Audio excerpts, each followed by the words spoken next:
Buenas noches, vamos a dar inicio a este compartir existencial del día de hoy, donde estaremos viendo la cuarta reflexión sobre la vida y mensaje de Jesús de Nazaret. Antes que nada, como todos los días, vamos a dirigir al Padre una breve oración. Bendito sea Padre bueno y misericordioso, que cuidas de todos nosotros sin que te lo pidamos, que velas por nuestro destino y por nuestras vidas. Damos gracias por el amor que nos ha manifestado en tu Hijo Jesucristo, por habernoslos otorgado, por habernoslos regalado, para con su vida darnos ejemplo de cómo llevar nuestra propia vida. Te pedimos por todas las personas que van a escuchar esta reflexión, que tú le selles una palabra en su corazón de aliento, de ánimo, si están pasando por alguna situación difícil o complicada, que puedan recibir de tu espíritu ese consuelo que necesitan. Hacemos presente nuevamente a nuestro país Venezuela, para que, si es tu voluntad, puedas ponerle fin a esta situación que ya no va a ninguna parte, sino siempre para peor, para que este país pueda volver a ser lo que era antes y vuelvan días mejores, días felices, y donde toda la gente que ha tenido que salir de ese país pueda volver a reencontrarse con todas sus familias y amigos. Te lo pedimos por Jesucristo nuestro Señor. Amén. Pues como decía, vamos a seguir con compartir la cuarta reflexión. Habíamos visto una reflexión sobre lo que era el nacimiento de Jesús, también sobre sus primeros años, su infancia. Y vamos a ver ahora, en este día de hoy, los años de la adolescencia de Jesús, sobre todo los años más cruciales. Este texto que tengo aquí lo voy a dejar para leerlo al final. Entonces, en la última reflexión habíamos llegado hasta la edad de los 13 años, cuando Jesús fue a Nazaret, a Belén, a Jerusalén, para hacer su rito de inserción al pueblo como adulto. A esa edad de los 13 años se consideraba al varón ya como adulto y tiene la potestad de poder asistir a los servicios de la sinagoga, etc. Y Jesús fue con su padre, y fue donde ocurrió ese acontecimiento donde él estuvo perdido, entre comillas, y sus padres lo estuvieron buscando durante 4 días. Y bueno, les invito a que puedan ver esta reflexión si no la han visto aún. Estamos en el año 8 después de Jesucristo. Estamos siguiendo el calendario nuestro, el calendario con que nos regimos nosotros, no el calendario judío. Y en este año 8, Jesús ya tiene 14 años. Y ya vuelto de Jerusalén, de celebrar su primera Pascua, van a comenzar estos 2 años, del 14 y el año 15 de Jesús, son los años más difíciles de toda su vida. Porque aparte de que es donde ocurren esos cambios de niño a adulto, que es esa etapa que se llama adolescente, es muy difícil, muy complicada. Hay como una inadaptación de la persona, porque ya no es ni niño ni tampoco es un adulto todavía. Y entonces, aparte de los problemas inherentes de la adaptación a la adolescencia, Jesús va a pasar en estos 2 años las situaciones más difíciles que se le pueden presentar. Han vuelto de Jerusalén y están ya nuevamente a Nazaret, después del episodio de haberse estado perdido en el templo, de no haberlo hallado durante 4 días. Jesús, acuérdense, le hizo una promesa a sus padres de que no se preocuparan más por él, en el sentido de que él no iba a volver a estar haciendo este tipo de cosas que los pusiera a ellos en angustia. María volvía feliz de ese viaje porque había recobrado a su hijo nuevamente, ese hijo obediente que cumple todo lo que les dicen y va según las normas, ¿no? Y María pensaba que Jesús iba a estar más receptivo a los planes que ella tenía de lo que ella se imaginaba que iba a ser su vida futura. Pero ya para esta edad, el niño que sabe que ya es adolescente disfruta más, si es varón, disfruta más de la compañía de su padre. Y Jesús no fue la excepción. Pasaba más tiempo con su padre, menos tiempo con María.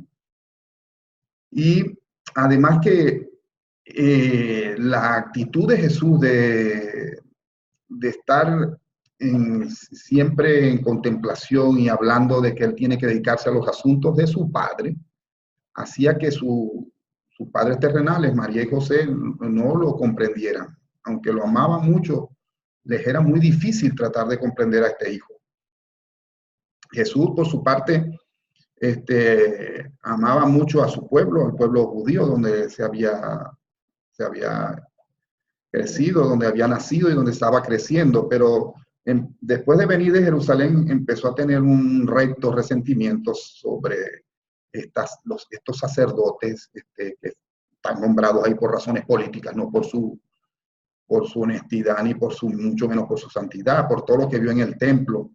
Jesús respetaba mucho a los fariseos, a los sacerdotes, a los escribas honestos, pero no estaba contento con los fariseos hipócritas y los teólogos deshonestos, porque según él desvirtuaban la imagen que tenía de su padre, pues. Y muchas veces estuvo tentado, sobre todo a esta edad, de convertirse en el Mesías que esperaban los judíos, pero no cayó en esa tentación. Y es lamentable que han pasado 2000 años de eso y las cosas prácticamente no han cambiado mucho. Son muchísimos los sacerdotes y los pastores modernos que han hecho de la religión y sobre todo del cristianismo un verdadero negocio y un medio para lucrar, hacerse ricos, y algunos son millonarios a costa de la fe sumisa de la gente espiritualmente perezosa. Es la gente que yo llamo, la gente que no necesita, no lo llama la atención buscar, escudriñar, investigar, tratar de encontrarse con este ajustador que tenemos nosotros. Es la gente que simplemente está dispuesta a que le digan cuál es la receta de lo que él tiene que creer, cuáles son los dogmas, cuáles son las tradiciones con las cuales él tiene que creer y con lo que le garantizan un cupo en la otra vida. Eso para mí es una persona espiritualmente perezosa. O sea, no le interesa más nada creer las 4 cosas que le dicen porque las dijo no sé quién y con eso le basta. Con eso está feliz y contento y cree que lleva una vida religiosa, espiritual muy bien. Lo que sucedió en el templo, que Jesús estuvo con los rabinos y los maestros y que estuvo de tú a tú y que los puso en mucho aprieto, eso por supuesto se enteró todo Nazaret y fue el comentario después que ellos volvieron. Y la gente estaba muy contenta porque pensaban que Jesús realmente se iba a convertir en un gran líder en Israel. De Nazaret iba a salir ese líder que todos esperaban. Pero entonces este periodo es lo que vamos a llamar el periodo de la gran prueba, la verdadera tentación que va a sufrir Jesucristo. Ya él se está haciendo consciente de su divinidad y del destino que él tiene en este mundo para lo cual él vino. Pero va a sufrir mucho de la incomprensión de sus padres, que no es ilógico, pues. Imagínate que tú fueras los padres de Dios mismo, no sería nada fácil. Por eso mis respetos para María y José por la difícil labor que se les encargó. Ya Jesús para esta edad, a los 14 años, se ha convertido prácticamente en un carpintero y un ebanista experto. O sea, ya maneja todas las cosas de la carpintería a perfección, maneja también la lona y maneja el cuero, o sea, hace trabajar con cuero y lona. Y como les decía, gradualmente va tomando conciencia de su verdadera naturaleza divina y de lo que ha venido a hacer aquí. Él se retira muchas veces a una montañita, un cerro que estaba allí afuera de Nazaret, y era el lugar que él prefería irse para meditar. Y se pasaba muchísimo tiempo en meditación en este sitio. Prosiguió sus estudios de sus cursos de lectura avanzados en la sinagoga, como todo muchacho que viene ya de su primera Pascua en Jerusalén. Pero las niñas, las muchachas, no entraban en la educación en Israel, solamente los varones, con lo cual Jesús no estaba de acuerdo. Y Jesús se va a encargar, se va a ocupar de la educación de todos sus hermanos, de tanto los varones como de las hembras. A medida que iban creciendo, él los iba educando. José dispuso en este tiempo de hacer un ahorro, porque la esperanza de ellos, vendió unas propiedades y todo, y lo que ganó con eso, lo ahorró, porque la meta de ellos era que Jesús fuera a continuar sus estudios avanzados en Jerusalén, como ir a la universidad, pues a Jerusalén con los rabinos. Aunque Jesús eso no lo animaba para nada, pero sus padres pensaban que cuando él cumpliera los 15 años iba a ir para allá. Aunque ellos tenían serias dudas sobre cuál iba a ser el futuro de este hijo de destino, que ellos sabían que era Jesús, pero no sabían qué podía suceder. Jesús realmente era un muchacho brillante y tenía un carácter muy amable, muy apacible, pero era difícil de comprender incluso las cosas que decía, las formas de cómo se refería. Y lo más raro era que no ocurría ninguna cosa extraordinaria, no hacía milagros, y sobre todo su mamá quería ver estos milagros, porque si él iba a ser el Mesías, como ella lo pensaba, todas las profecías y todo decía que iba a ser una persona prodigiosa, así como Moisés, que hizo milagros, que hizo caer el pan del cielo, que abría el mar, etcétera. Y Jesús no mostraba ningún signo de esto. Los profetas también anunciaban y en muchos de los profetas se ve que tenían poderes especiales de multiplicar comidas y todo eso. Y Jesús no se le veía nada de esto, con lo cual María no sabía ya qué creer. Pero Jesús realmente estaba creciendo en el favor de los hombres y de Dios. O sea, estaba era un muchacho ejemplar y era querido por los hombres y por supuesto estaba teniendo el conocimiento de Dios que necesitaba.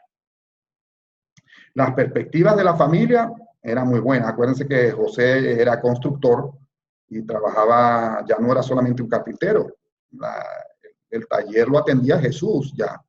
Y José, su padre, era un constructor, trabajaba en otras ciudades con un equipo de gente. Pero aquí va a ocurrir, a esta edad, a los 14 años, va a ocurrir algo realmente desastroso. El martes 25 de septiembre llega una persona corriendo de Séforis, que era la ciudad donde José estaba haciendo su trabajo, donde estaba haciendo una construcción, diciendo que José se había caído de unos andamios y que estaba muy grave. Pasó primero por el taller donde estaba Jesús y lo primero que se le ocurrió a Jesús fue salir corriendo a ver a su papá, pero de allí fueron mejor a hablar con María, a decírselo a María. María no se le ocurrió nada mejor, le dijo a Jesús que no, que él se quedara cuidando a los niños y que ella se iba con Santiago, que apenas tenía 10 años, y se iba a ir a Séforis a ver qué había pasado. Ella lo único que sabía era que ella tenía que estar con su marido. Pero en cuanto llegó, no estaba muy lejos Séforis de Nazaret, pero en cuanto llegó ya José había muerto a consecuencia de las lesiones que había sufrido. Lo llevaron a Nazaret y ahí lo enterraron. en el preciso momento en que todo parecía bien, que la familia tenía abundancia, estaban viviendo bien, todo parecía sonreírle, perspectivas de que Jesús iba a estudiar en las grandes escuelas en Nazaret, en Jerusalén, sucede esto, se llevan al pilar, a la cabeza, al sostén de la familia. Y a Jesús le va a tocar como hijo mayor hacerse cargo de su familia. No solo va a tener que cumplir con el mandato de su Padre Celestial, ¿verdad? De cumplir su misión, que acuérdense que cuando él estuvo en Jerusalén, en el templo, lo visitó un ser celestial y le dijo que ya era tiempo de que se dedicara de los asuntos del Padre. Por eso él siempre decía, yo tengo que dedicarme a los asuntos del Padre. Pero ahora con este acontecimiento, él va a tener que asumir la responsabilidad de mantener, de cuidar, atender a su madre, que ahora viuda, y 7 hermanos y hermanas. Y una que venía en camino porque María estaba embarazada. Este muchacho que apenas tenía 14 años, se tuvo que convertir ahora en padre de sus propios hermanos y el sostén de su madre y el guardián de la casa de su padre. Lo bueno, si decirlo de alguna manera, es que ya no tendría que ir a Jerusalén a estudiar porque como podía dejar a su familia aquí para irse a estudiar. Lamentablemente eso sucedió por una mala circunstancia, ¿verdad? Total que Jesús decidió postergar su propósito en este mundo, su misión. Y una cosa interesante, Jesús nunca supo o no supo hasta este momento de la visitación de Gabriel a su madre y de lo que habló y nada. Jesús se va a enterar de eso, se lo va a contar Juan, cuando él va a ser bautizado por Juan en el Jordán muchos años más adelante. Según iban pasando los años, Jesús iba adquiriendo, por supuesto, mayor capacidad, mayor sabiduría. Y él tenía, fíjense que él valoraba las cosas, las costumbres que tenía su pueblo, las costumbres religiosas y la forma de seguir, tenía un criterio. Era el criterio que él seguía para saber si algo era bueno o útil. Una, ¿qué es lo que hace por el alma humana? Esa costumbre, esa creencia, esa acción. ¿Acerca Dios al hombre? ¿Acerca el hombre a Dios? De tal manera que con esos criterios es que él valoraba las cosas. Y por eso él va a entrar en conflicto con muchas tradiciones y muchas cosas que se creían que a la final, si no pasaba por este criterio, no tenía ningún valor. Entonces, se va a hacer muy común en la casa de Nazaret que la gente viniera a escuchar a Jesús tocar arpa, porque Jesús, recuérdense, sabía tocar arpa, era una de sus cosas preferidas, de sus pasatiempos preferidos que lo relajaba mucho. Y además a escuchar los relatos que hacía Jesús, porque era un narrador magistral y sabía leer las escrituras en griego. Acuérdense que tenía también una Torá que le habían regalado cuando era niño allá en Alejandría, que estaba en griego. Los asuntos de la familia andaban bien porque José había dejado buen dinero, las cosas estaban marchando bien para cuando José murió. Y Jesús demostró que era un excelente administrador, prudente y eficaz de la herencia de su padre, la supo administrar muy bien. Y a pesar de que venía gente allí todas las noches a oír a Jesús tocar y hablar y contar historias, María y los pequeños estaban sumidos en la tristeza. José era realmente un excelente marido, un padre excepcional y por supuesto todos los extrañaban. Y lo que más les dolía es que la forma en que murió trágicamente no les dio tiempo de recibir su última bendición. Eso para un judío, para todos, es muy doloroso. que tú no puedas despedirte de tu padre y que él no te dé su bendición. Pues llegamos al año 9, cuando Jesús cumple 15 años.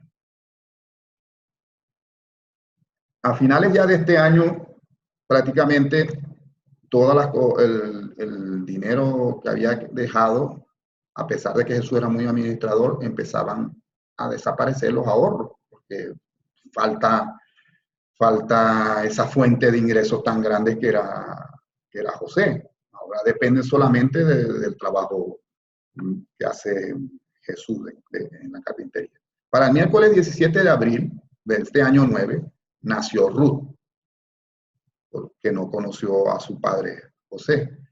Y Jesús se va a ser, el padre que ella va a conocer va a ser Jesús. Y Jesús realmente no solamente fue para ella su hermano, sino fue su padre. Y fue un padre también excepcional para Ruth.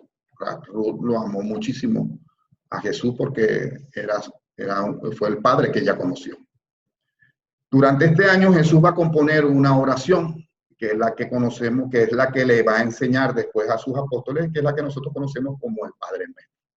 Resulta ser que como nosotros los judíos tienen, para todas las cosas tienen oraciones, pero son oraciones aprendidas de memoria, repetitivas, ¿verdad? Y tenemos fórmulas para alabar a Dios y etcétera. Y son oraciones formales. Y Jesús les decía a ellos que no, que era mejor expresarse espontáneamente, libremente. Y ellos lo intentaban, pero al rato volvían a repetir las oraciones que ya se sabían de memoria.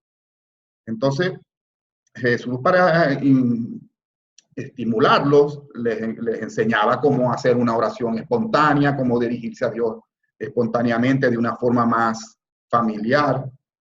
Menos solemne, como que a veces nosotros cuando nos dirigimos a Dios se nos cambia hasta la voz, ¿no? ¿Y qué pasó? Que ellos empezaron a repetir las oraciones de Jesús. Entonces Jesús vino y dijo, bueno, ya se cansó de estarles diciendo que hicieran sus oraciones espontáneas. Y vino él en una tablilla de cedro, de unos 50 centímetros, escribió con un carbón la oración que nosotros conocemos como el Padre Nuestro y dijo que esta era la oración formal de la familia. O sea que la oración que conocieron los apóstoles después era la oración que recitaba la familia de Jesús durante toda su vida y que se las enseñó el mismo Jesús a ellos. Ahora, para este momento, Jesús va a también tener siempre, a pesar de que va a postergar dedicarse a los asuntos del Padre por la necesidad de mantener a su familia, esa va a ser su primer deber, su primera obligación.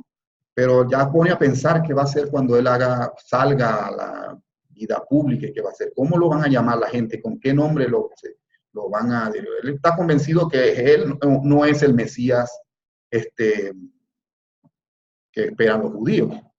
Entonces él mucho había reflexionado y había leído mucho en las escrituras, buscando y en las profecías, los profetas, a ver una definición, algo que él pudiera tomar como su nombre, como su ministerio, sacado porque todas las escrituras y sobre todo los profetas anunciaban este Mesías judío.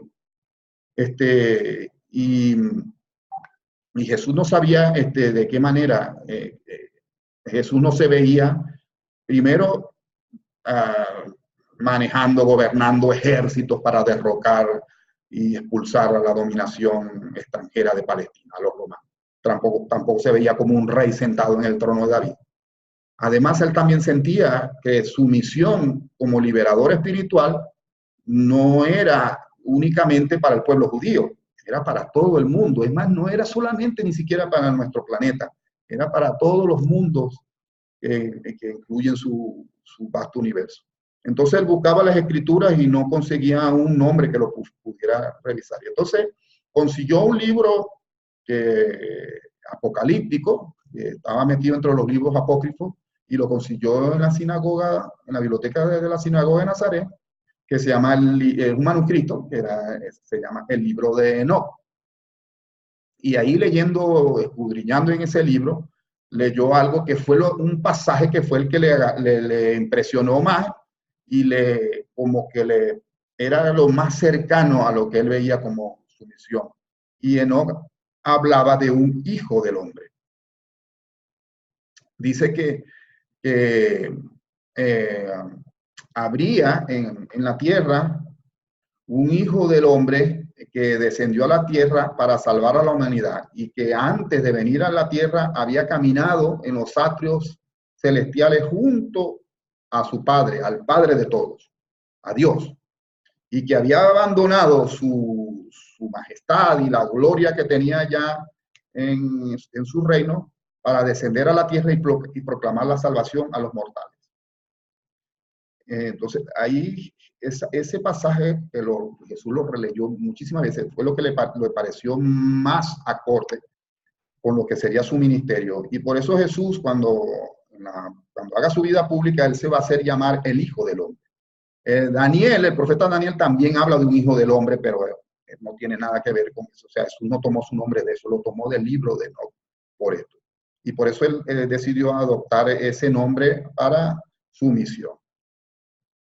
Pero a medida que él iba incluyendo todas estas cosas, nada le dijo a su mamá, porque su mamá seguía aferrada a la idea del Mesías judío.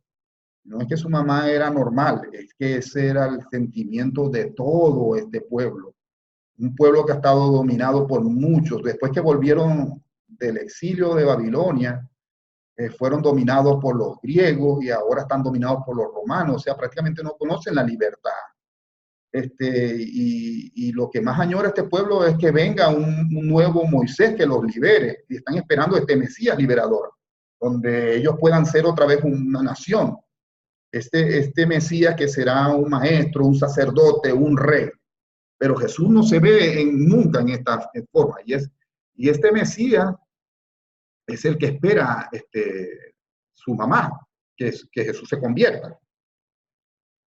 Pero Jesús está claro que él no se identifica con esas cualidades. Ahora, si en la Escritura se habla tanto del Mesías, Jesús se pregunta, ajá, y si viene un Mesías, si yo no soy el Mesías, a lo mejor va a aparecer una persona que es el Mesías. ¿Qué relación voy a tener yo con él? ¿Cómo me voy a comportar? ¿Cómo le voy a hablar?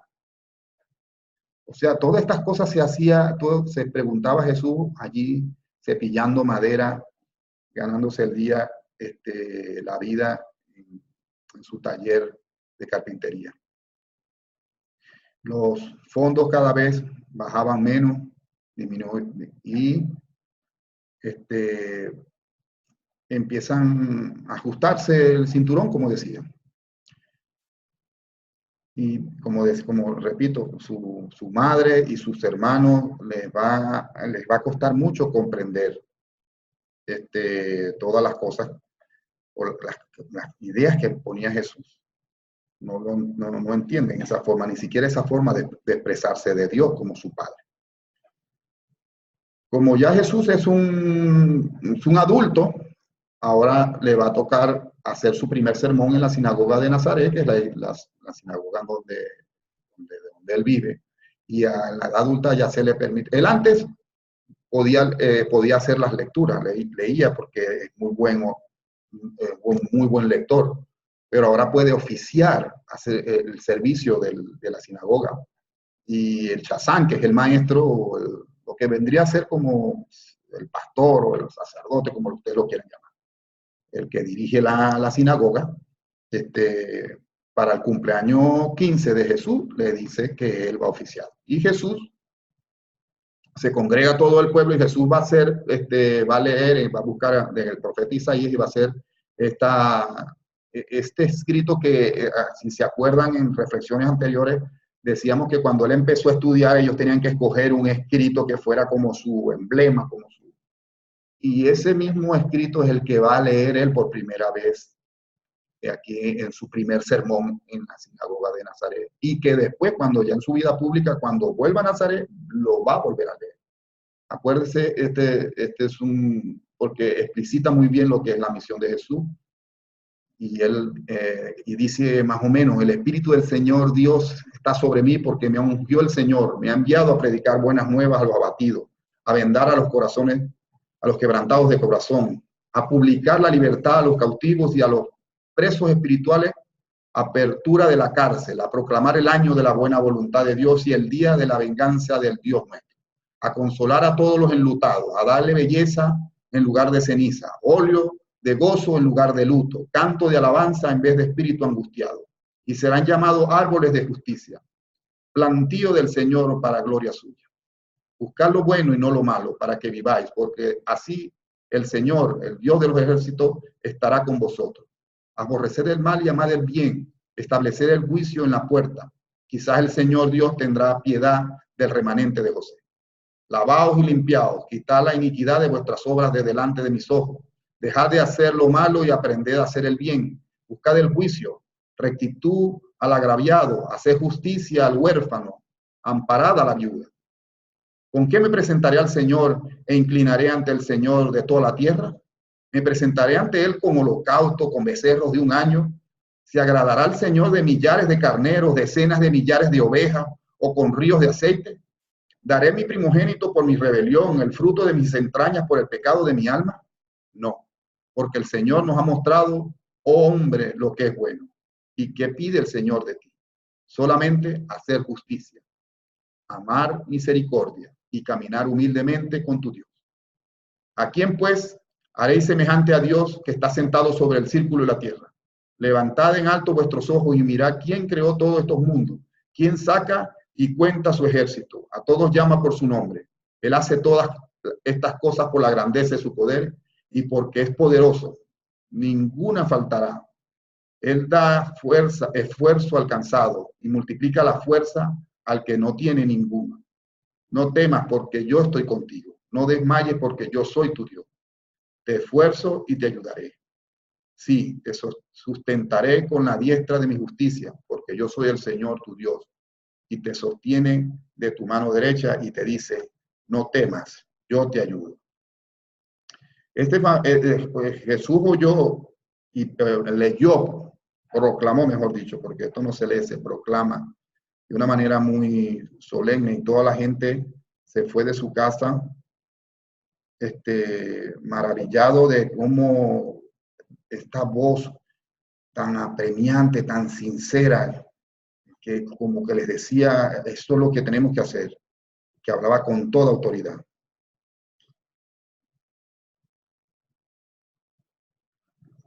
Y como les decía, Jesús, la situación en la familia está menguando ya casi todos los ahorros que había de José y van a tener que hacer una lucha financiera. Imagínense que Jesús, trabajando de sol a sol, ganaba el equivalente a 25 centavos de dólar diario. Y a eso tenía que pagarle los impuestos. Habían los cobradores de impuestos, los impuestos se le paga a los romanos. Y también había que pagarle al templo y había que pagarle a la sinagoga. Y entonces, el mismo recaudador de impuestos les va a querer cobrar mucho más de lo que necesitan. Y Jesús, para evitar que su Torá, que tenía las escrituras que él tenía en griego, que le habían regalado en Alejandría, viene y las dona a la sinagoga de Nazaret para que no se la vaya a llevar. Si la descubren los recaudadores de impuestos, se la llevan. Ahora, el peor momento que vivió Jesús a esta edad fue cuando tuvo que ir a Séfori, que fue donde murió su papá, a hablar con el rey Herodes, porque su papá murió de repente y le dejaron muchos pagos pendientes por hacerle. Y él y tanto Jesús como María esperaban una cuantiosa suma de dinero que les vendría. El tesorero les ofreció una tontería y los hermanos de José, los tíos de Jesús, apelaron a Herodes y por eso Jesús estaba ahí delante de Herodes esperando el veredicto. Cual no sería su sorpresa que Herodes lo que dijo fue que a su padre no se le debía nada para el día de su muerte. y Jesús se tuvo que devolver sin nada con lo que esperaban ellos recibir. Por eso es que más adelante, cuando Jesús ya en su ministerio hablan de Herodes, él se va a mencionar, lo va a nombrar como ese zorro, esa zorra. Jesús, Jesús trabajaba en su taller y que estaba cerca de la casa para poder estar con los niños, con María y con los niños y cuidarlos. Y en este tiempo arrendó una parcela que quedaba ahí cerca de su casa y la dividió en pedazos y se la dio a cada uno de los hermanos mayores para que la empezaran a trabajar. Y les dio también, así como para que compitieran en lo que pudieran cultivar. Y de hecho de eso fue que pudieron, lo que producía la parcela, las legumbres, las verduras que hacían ahí era lo que podían vivir. Jesús siempre soñó, después de esto, con poder vivir en una granja, no en la ciudad, no en el pueblo, sino afuera, en una granja y vivir. Y esperaba que con el dinero que les iba a venir de Herodes, iba a poder comprar este terreno, esta granja. Pero nada de eso sucedió. Pero allí tenían en su casa, tenían sus vacas, sus ovejas, sus pollos, y con eso se podían mantener, podían comer. Llegamos al año 16, al año 10 después de Jesucristo, cuando Jesucristo cumple 16 años y aquí él llega a su plena estatura física. Jesús se convierte en un muchacho, un joven hermoso, viril, cada vez más serio, pero al mismo tiempo tiene expresiones muy compasivas y amables.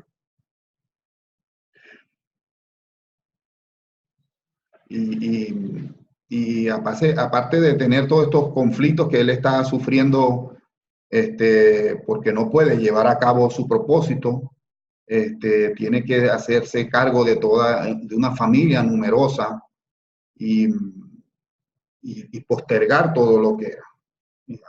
Es lamentable como en los evangelios no reflejan absolutamente nada de todas estas cosas que tuvo que pasar Jesús de joven, de adolescente. Nosotros nos imaginamos que Jesús solamente, María solamente tuvo a Jesús y que Jesús y María vivieron prácticamente solos, tranquilos, sin ningún problema, sin ninguna situación. Mantener a una sola persona en una familia no es rollo, pero mantener una familia tan numerosa con apenas 14 años, la verdad que Jesús se las dio bien difíciles y fueron tiempos muy duros para Jesús poderse hacerse cargo para mantener a toda su familia. Y a esta edad, Jesús va a tener ya prácticamente todo la conciencia de quién es, pero esta misma conciencia a la vez le hacía más difícil la relación con su madre y con sus hermanos. Como les decía, les costaba mucho comprenderle. Ellos no estaban preparados para entender lo que era Jesús realmente. Y como la mamá siempre le había contado a sus hijos que Jesús iba a ser el liberador del pueblo judío, pues cuando él no hablaba nada de eso, sino más bien lo contradecía, pues no lo podían entender. Para este año Simón ya comienza la escuela, y la familia se ve obligada a vender una de las casas que había dejado José para poder pagar los estudios. Y Santiago, como ya está un poquito mayor, se va a encargar de la enseñanza de sus hermanas y sus demás hermanas. Y las hembras se encargan de las más pequeñas, las mayores se encargan de las pequeñas. Como os decía, las niñas no tenían educación, pero Jesús se va a encargar de educar tanto igual a los varones como a las hembras.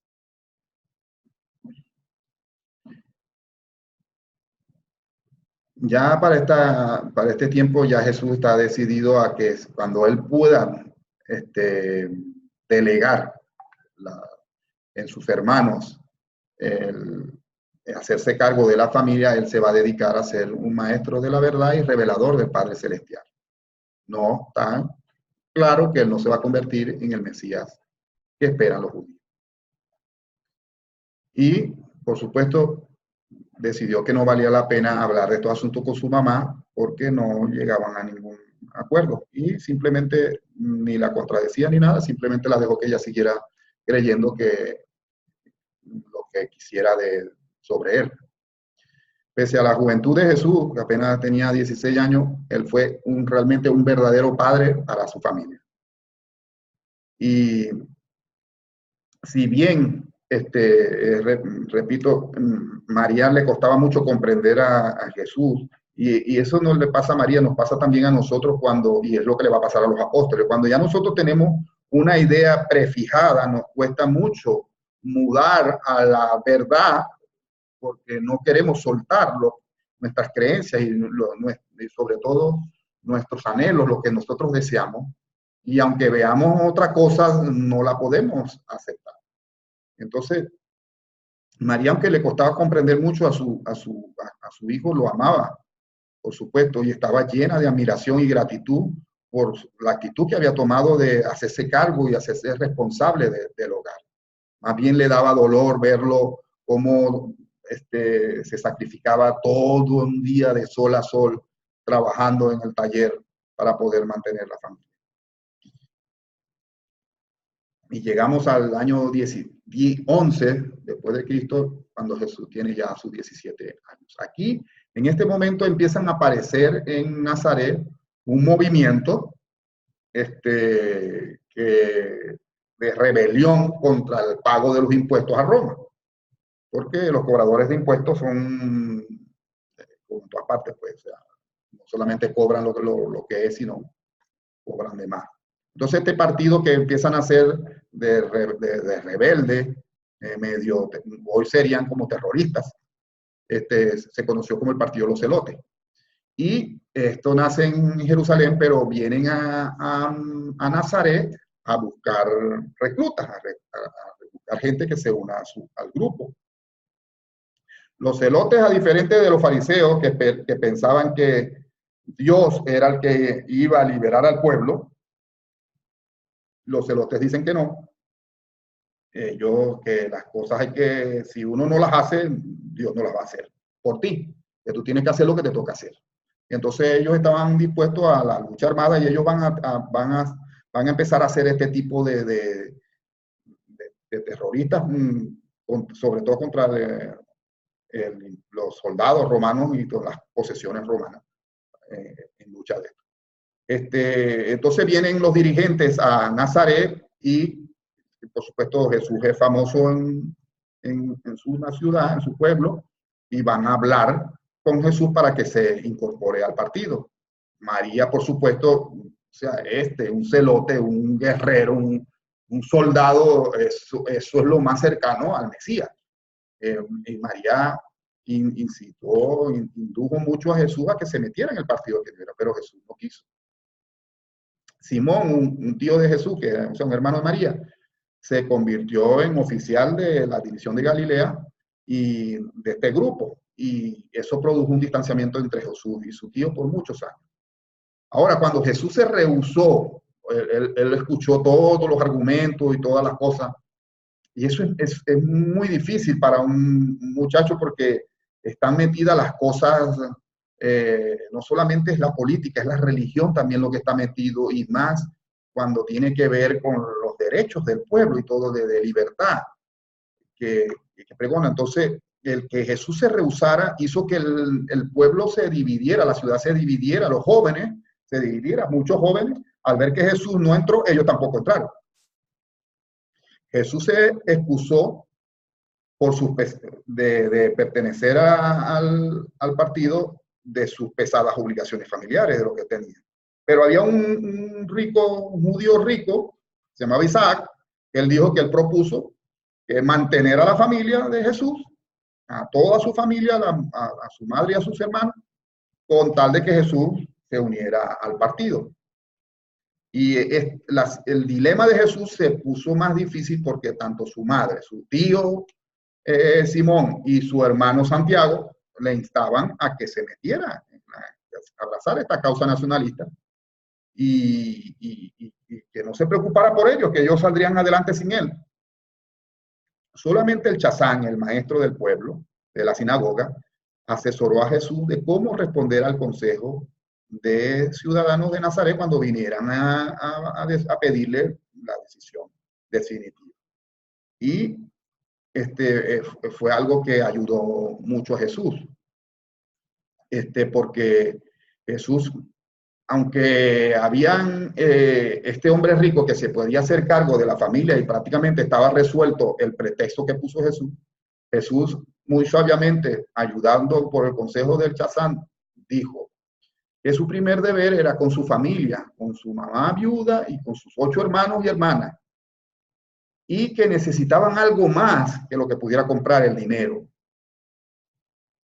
las necesidades físicas, que ellos tenían derecho a los cuidados y al apoyo de un padre, y que con la conciencia limpia no podía eximirse de la obligación que por el accidente de la muerte de su padre le había arrojado sobre sus ojos. Le elogió a su madre y a su hermano porque estaban dispuestos a exonerarlo de esa responsabilidad, pero él dijo, mi lealtad es con mi padre muerto. Abandonar a la familia, a pesar de que donen el dinero, no, para el sostén material, no me quita a mí esa responsabilidad. Y hizo una afirmación inolvidable que dijo, el dinero no puede amar. O sea, Jesús dijo que el problema no era solamente dinero, es que hace falta el Padre, hace falta el amor, el que consolide la familia, y no solamente lo resuelve con dinero. Él dijo algo veladamente de su misión que tenía, pero no pudo decir más nada. No, ¿cómo podía decir que él tenía, que quién era él y todo lo que pensaba? Pero el chazán también entrenó a Santiago para que Santiago dijera un discurso. Por supuesto, los que lo oyeron, que comulgan con esa idea de responsabilidad y de amor a la familia, por supuesto, les pareció muy satisfactoria esa explicación de Jesús. Pero a otros no les gustó. Entonces el chazán entrenó a Santiago para que Santiago dijera algo, y Santiago fue el que salvó la parte, porque él dijo que si él tuviera suficiente edad para hacerse cargo de la familia, si Jesús pudiera tomar otra decisión, podría irse con el grupo. Pero que les permitiera que Jesús pudiera permanecer con ellos como su padre y su hermano, su maestro, y que dentro de unos años, cuando ya ellos crecieran, no solamente Jesús formaría parte de ese partido, sino los otros hermanos que estaban creciendo, porque en la casa de su padre habían 5 hermanos varones. Y bueno, eso les terminó de bajar la tensión que había. Pero a partir de ese momento, la ciudad quedó dividida. No sé si se van a acordar ustedes más adelante, cuando Jesús ya está en su ministerio público, Nazaret será una de las ciudades que no lo va a querer a él, porque este pueblo va a quedar dividido por esta situación, aunque el problema se subsanó por esta intervención de Santiago y por lo que dijo Jesús, nunca volvió a ser lo mismo el pueblo con Jesús. Jesús como les decía, gradualmente va queriendo va logrando unir su naturaleza humana con su naturaleza divina. En el año 12 llegamos a los 18 años de Jesús. Prácticamente en este año Jesús liquidó todas las propiedades que tenía la familia que había conseguido Jesús, excepto la casa donde viven y el huerto. La última propiedad que vendió es una casa que tenía en Cafarnaúm, que está a la orilla del mar, y que allí también irá Jesús ya en su vida pública, irá mucho para allá. Jesús, como va a tener que estar trabajando siempre en el taller, ya casi no va a la tienda que tenían ellos, acuérdense, en la plaza del pueblo, y donde pasaban todas las caravanas, y que a él le encantaba tanto oír a tanta gente contar historias y cómo vivían la gente en otros sitios. Entonces, él va a estar mandando a Santiago que vaya a enterarse de lo que sucede y lo mantenga al día. Y para este momento, Santiago ya tiene edad suficiente para trabajar en el taller que estaba en la casa y ayudar a María en el hogar. Y cumple su mayoría, que son los 13 años de Santiago, y Jesús decide llevarlo a la Pascua en Jerusalén. Se van vía a Samaria y por todo el camino Jesús va contando todos los detalles de cada pueblo, lo que sucedió, la historia que sucedió. Van a celebrar la Pascua en casa de Lázaro, Marta y María en Betania, como lo había hecho cuando estaba él, pero ya el papá de ellos, Simón, había fallecido. Y van a celebrar la Pascua juntos, solamente con los hermanos. Y Santiago va a ser recibido en la comunidad de Israel y prácticamente se pensaban de volver al otro día, pero Santiago le dice que no, que mejor van al otro día nuevamente al templo porque él quiere oír a los maestros en los debates. Aunque realmente sí quería oír el maestro de los debates, pero como a él María le había contado lo que había hecho Jesús cuando estaba, Santiago tenía el deseo de oír a Jesús discutir. O exponer sus ideas delante de estos maestros. Y así fue al día siguiente a oír a los maestros, pero para decisión de Santiago, Jesús no habló nada, ni dijo nada. O sea, le pareció, ya para esta edad, ya le pareció que las discusiones eran muy pueriles y insignificantes. Ya no valía la pena ni siquiera discutir estas cosas. Se van de regreso a Jerusalén, a Nazaret, perdón, por el Jordán. Y cuando llegue, para estas épocas, el chazán de la sinagoga, el maestro de la sinagoga, inauguró un club juvenil que hace discusiones de temas filosóficos. Y Jesús, por supuesto, ingresó con mucho ánimo y llegó a ser un gran líder aquí. Para septiembre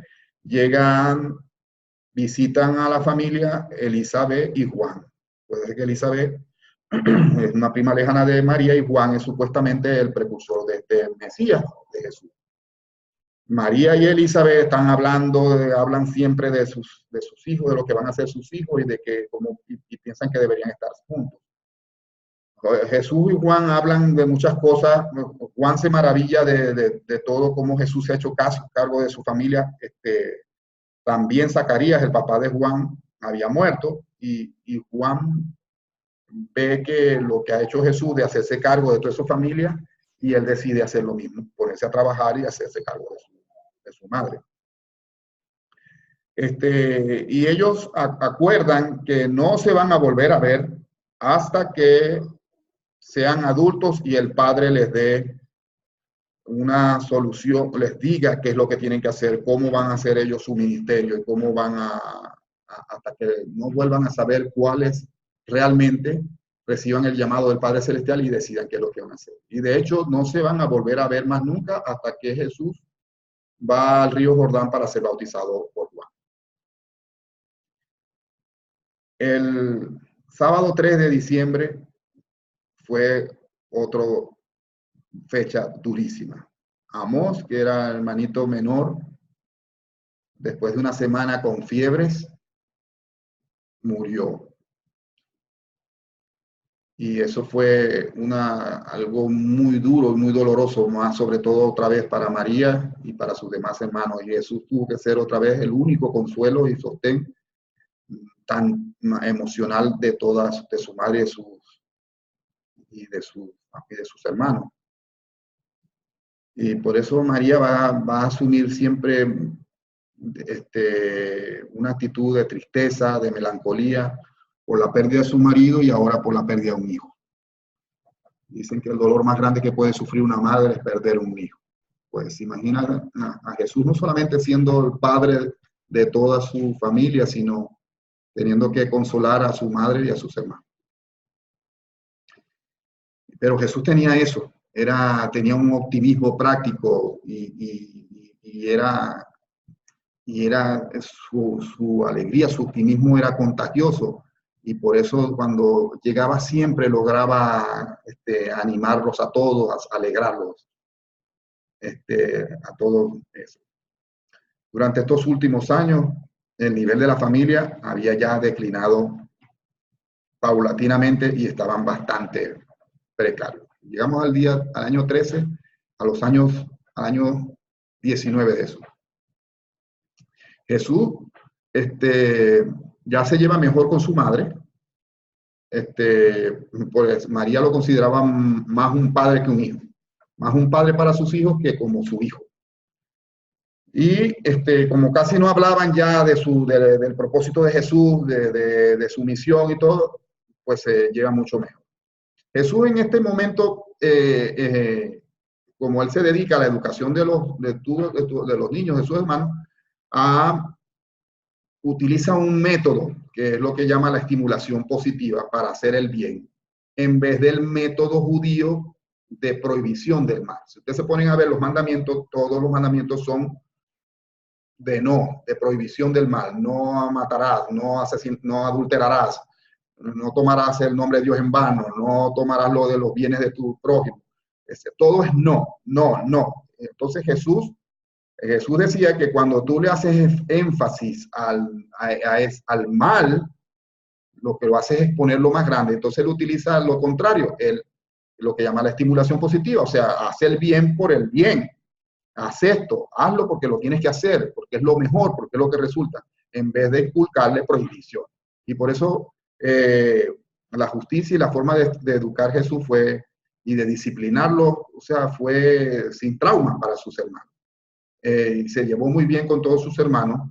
Con el único que tenía problemas fue con Judá, que tenía un temperamento más volátil. Aquí un poquito les quise relatar cómo eran los hermanos y toda la familia de Jesús que ya estaban creciendo. Santiago y Simón eran muy dóciles a la enseñanza de Jesús y ellos trataban de aplicar lo que llamaba Jesús la resistencia pasiva, o sea, no devolver el mal con mal. Pero, por ejemplo, José y Judá, no, ellos, si alguien los atacaba, ellos atacaban más violencia. Pues. Ellas no se dejaban amedrentar por nadie. Santiago se había convertido en un joven bien equilibrado y tenía muy buen carácter. No tenía la misma inclinación espiritual que Jesús, pero era un muy buen muchacho.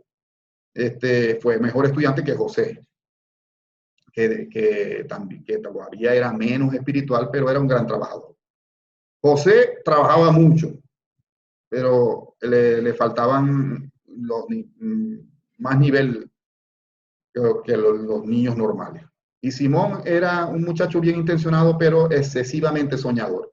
Jesús y su madre van a tener muchos problemas con él porque anda en la luna. Pues. Es muy bueno y muy bien intencionado, pero siempre anda en la luna. Y Judá era el revolucionario, tenía ideales muy elevados, eran si Jesús hubiera tenido esas actitudes, María hubiera estado muy contenta porque él era de estas ideas revolucionarias de cambiar las cosas y tenía un temperamento muy inestable. Con las mujeres, Miriam era una muchacha muy equilibrada y sensata, muy noble y espiritual. Marta era un poco lenta, pero sí tomaba acción y era una muchacha bastante responsable. Y la pequeña Ruth, que no conoció a su padre y que su padre fue Jesús, era el sol de la casa. Como era la pequeña, aunque no la consentían ni la malcriaban, era una niña, hablaba sin pensar. Y decía, era muy sincera y decía las cosas como se le ocurre. Y por supuesto, adoraba a su hermano mayor y padre, que fue Jesús. Y aunque era una niña muy bella, no era tan bella como Miriam, a quien era realmente la más bella de la familia, y cuidado, sino de toda la ciudad.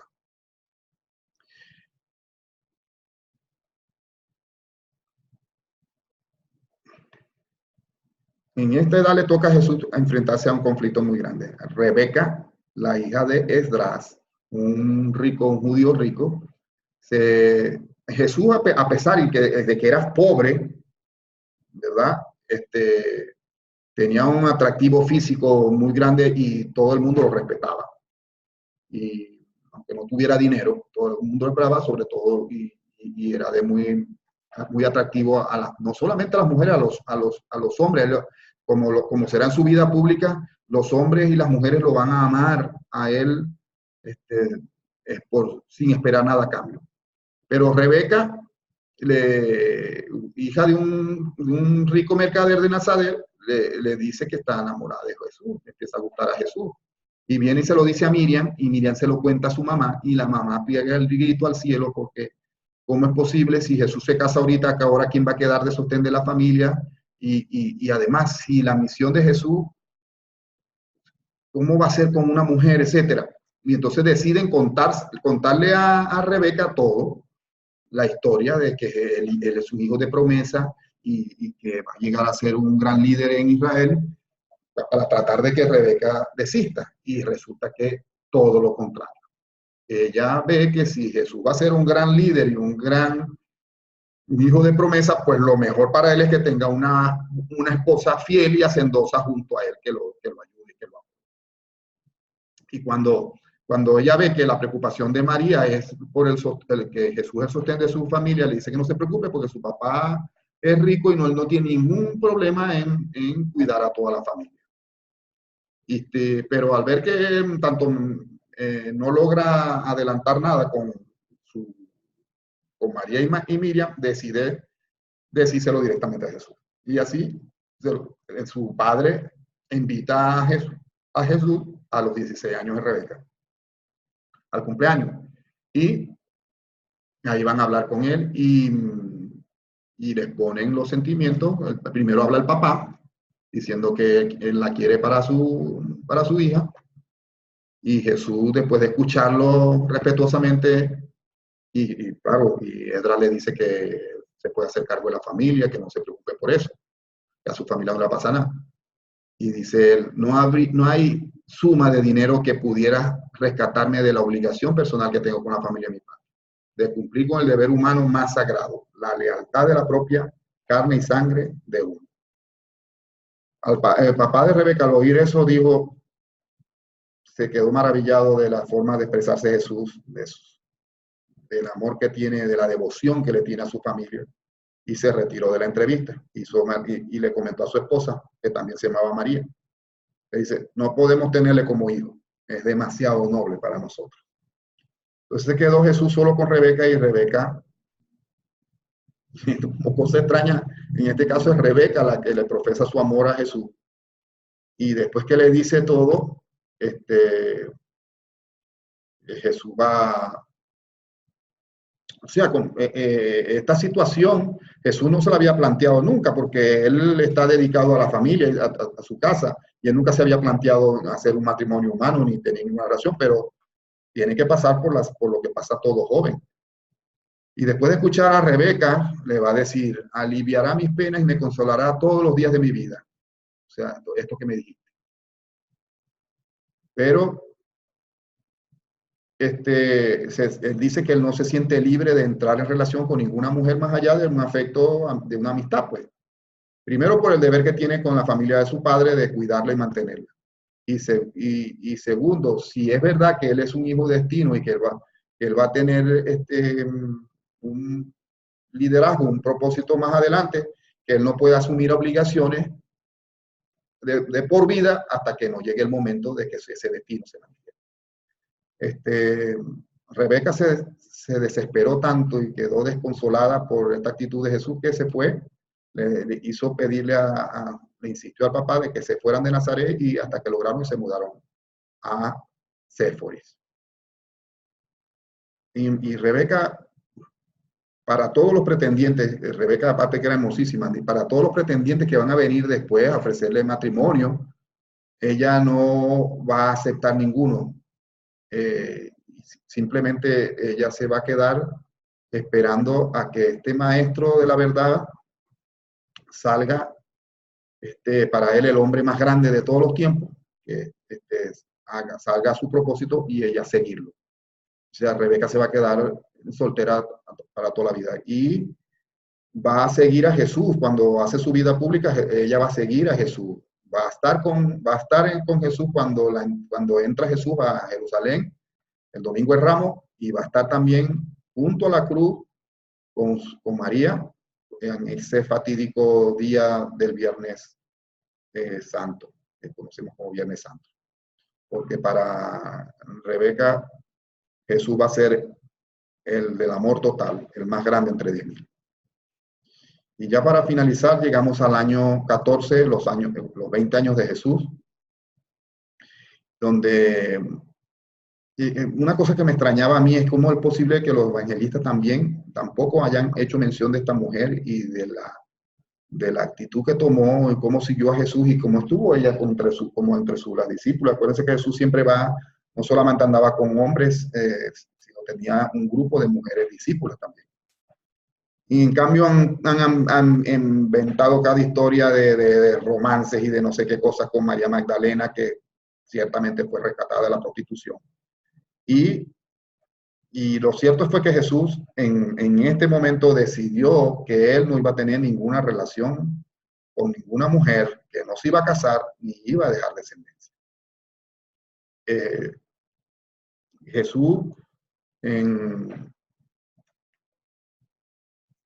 desde ese momento, por la historia de lo que pasó con Rebeca, se conoció en todas partes. En Nazaret, en Cafarnaúm, en todas partes, y por supuesto a ninguna mujer se le ocurrió volver a hacer lo mismo. Pero Jesús fue amado por todas las personas que lo conocieron, pero su amor era ya como de adoración, como de culto. Lo llegaron a amar así como realmente como si fuera el mismo Dios. Y aunque Jesús tenía un poco de dinero, decidió ir a la Pascua ese año. Y María, como acaba de pasar esto, lo animó para que fuera. Realmente él que no quería ir a Jerusalén otra vez al templo, ya no extrañaba nada de eso. Quería estar con Lázaro, Marta y María, que ya había muerto también su mamá. Ya había muerto Simón, su padre, y ahora había muerto la mamá, y estaba Lázaro solo. Y como ellos no esperaban a Jesús, ellos habían decidido hacer su Pascua con unos vecinos, con un amigo, y Jesús les dijo que no, que celebráramos la Pascua aquí. Y Lázaro dijo, pero no traje cordero, yo no matamos ningún cordero porque no íbamos a celebrar la Pascua aquí.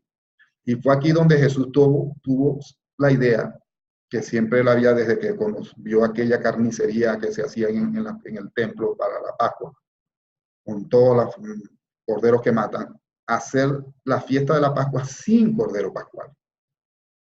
Y cada vez que hizo esta Pascua y le cambió los signos a todas las cosas, al agua, al vino, el agua de la vida, el pan de la vida, me cambió los signos que ya los vimos cuando hablamos de la última cena.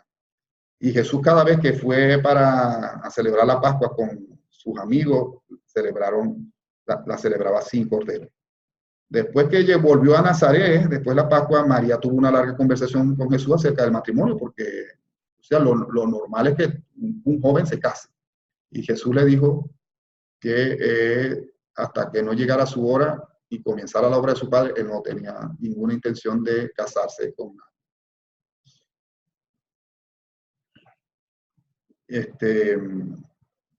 Y Jesús recibió por una plusvalía que había de una venta que habían vendido en Cafarnaúm con un constructor de barcos llamado Zebedeo, y que fue el que había comprado esas propiedades. Y acuérdense de Zebedeo, dos de sus hijos, Santiago y Juan, llegarán a ser discípulos de Jesús. Lentamente, Jesús está aprendiendo a vivir su vida celestial mientras continúa viviendo la vida terrestre. Y por eso termino como decía, nacido en el mundo como un niño de reino, ha vivido su infancia y ha pasado por las distintas etapas de la adolescencia y juventud. Está ahora en el umbral de la plena edad adulta, rico en la experiencia del vivir humano, repleto de comprensión de la naturaleza humana y lleno de compasión por las flaquezas de la naturaleza humana. Se está volviendo experto en el arte divino de revelar a su Padre del paraíso a las criaturas mortales de todas las edades y etapas.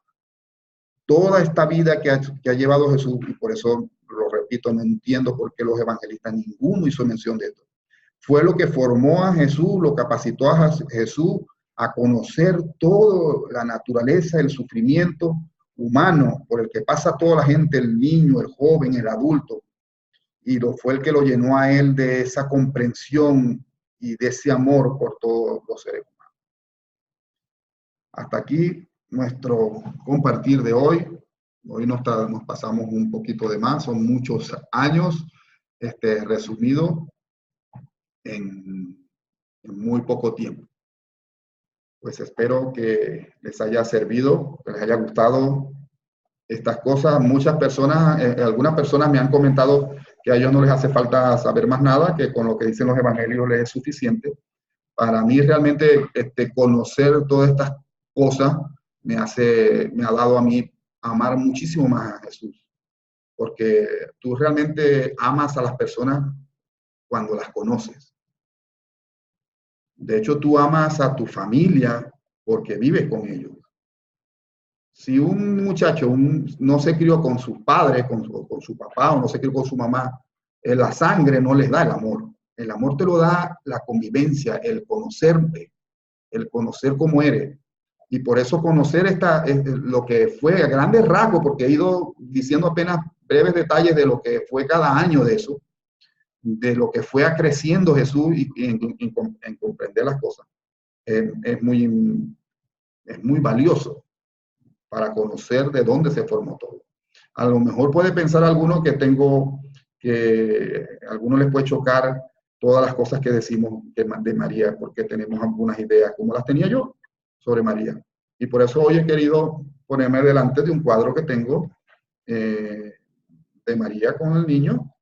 Está pintado en papiro y me lo trajeron de Egipto. Y siempre ha estado conmigo. A mí, particularmente, todos esos dogmas que se han creado de María no me han servido para mucho y la amo quizás ahorita mucho más, ahora que conozco cómo fue realmente su vida, cómo fue todo su sufrimiento y sus situaciones, por todo lo que tuvo que pasar. Y conocerla ya no como virgen, sino como madre, como verdadera madre. Madre de una familia, esposa de un esposo que se murió muy joven y una gran, valiente mujer. Entiendo que a muchos les pueden chocar estas cosas.